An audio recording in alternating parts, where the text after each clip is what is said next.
thing before we saw their performance. What I thought was exciting is that here was an opportunity to have, creative artists bring to life in a different way some of the stories out of the work on the redress reparations movement that I hadn't thought about in years. I mean, I think it changed our lives having been involved in the movement and, not just the commission hearings, but all the preparation and the organizing that went into preparing for bringing people to agree to testify and then prepare their testimonies. And so it was a journey, like Kathy says, and I feel like she was sort of, the PULL project being, Kennedy and Tracy, sort of guided us through yet another revisiting in a way, but yet taking us to a new level because they were so committed, to really delving into it and getting into the stories deeper. So they did a lot of exercises that I wasn't used to, the writing exercises, the reading exercises, and then they took it from there and came back with different ideas. They had a lot of really good questions, like all of those things that that was reflected in the performance we saw tonight. Each time we saw each iteration that we saw, it really evolved so much more. Right, it was so different. Yeah. And each time it just really pulled a lot of emotion together. I think we were really fortunate to be able to work with Tracy and Kennedy because Tracy, as a grassroots activist, I think really saw and liked the grassroots activism of NCRR and our approach to winning redress and reparations, and that is a story that we feel hasn't been told enough. And then, with Tracy and Kennedy's energy behind it, it was really good. And as Jan was saying, she actually put us through exercises. We wrote, and she put her actors in the ensemble through exercises where, they started talking about, their own real life experiences with their family and with camp, and it was really emotional. And I think that's one of the things that helped bring it together. And so it was really good. And somebody out, Dwayne was saying, this is the most creative way that he's ever seen footage from the commission hearings used. And I think that for me, it's just so moving because at the end, when they have the stream of, my name is Yuji Ichioka, I'm Jim Masaoka, when they have all the actual voices of people testifying, going one after the other, it's so powerful and it's so moving. And then on another level, I'm thinking that 90% of those people are no longer with us. Yeah. So it's even more important, and there's just so many levels. And Richard, do you remember the first time we heard that? When the names were coming up and then they were saying names? Man. That was so powerful. It was like overwhelming. Talking about the earliest times we saw it, it was like, I don't know, it was like different pieces of it, but tonight I thought it all came together, like completed the circle.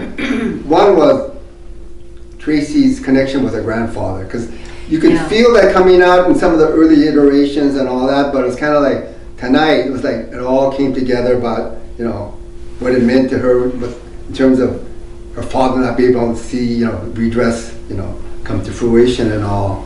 And then the other piece was something, we wanted to really grapple with was, this thing about clamor, how, just like we're talking in the piece where, sometimes the Sansei, when they would first hear about it or talk in the redress moment, they kind of tell their parents, hey, how come you went in like sheep? How come, you didn't say anything, didn't protest more and all that?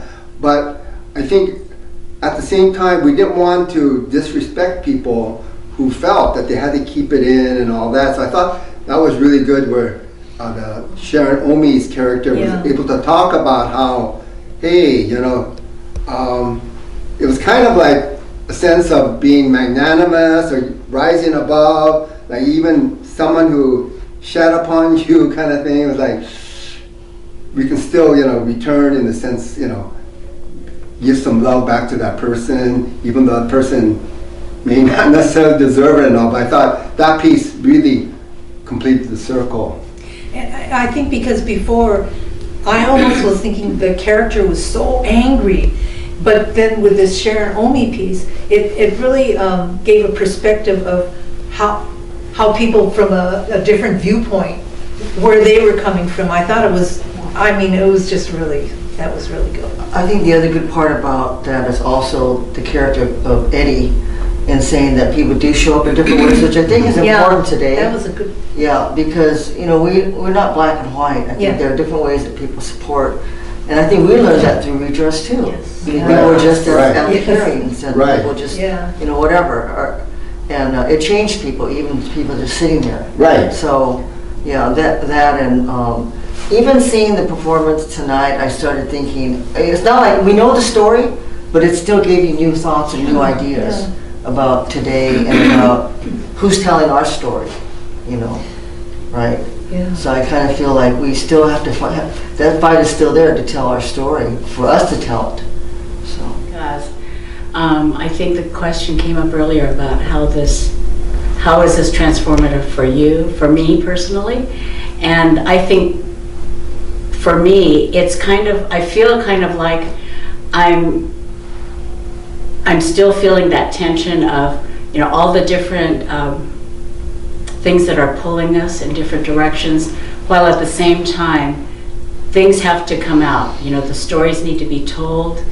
I need to know my history better and things, and I'm still learning. So I think of it as an experience that may not happen in any other space, because this is something that can speak to everyone in a sort of universal way.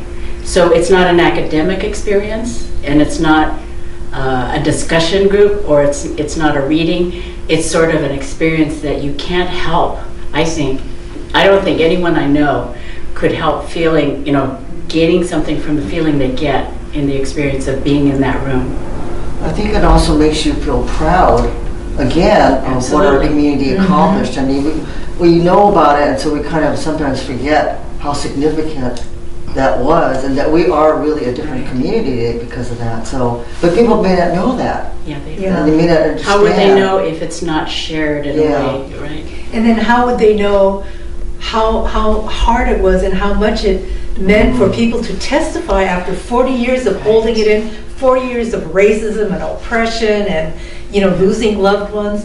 And I think that this Tales of Clamor just portrayed it so well, not only through the actors and through seeing the footage, but even with that tightrope scene where each actor, is walking across that tightrope, and it's, I was holding my breath the whole time they were walking, that, and I think there were so many creative ways that they brought out, that the history, the experience, and also tying it into what's happening today at the beginning, Right. when they talked about the guy that's in the White House. And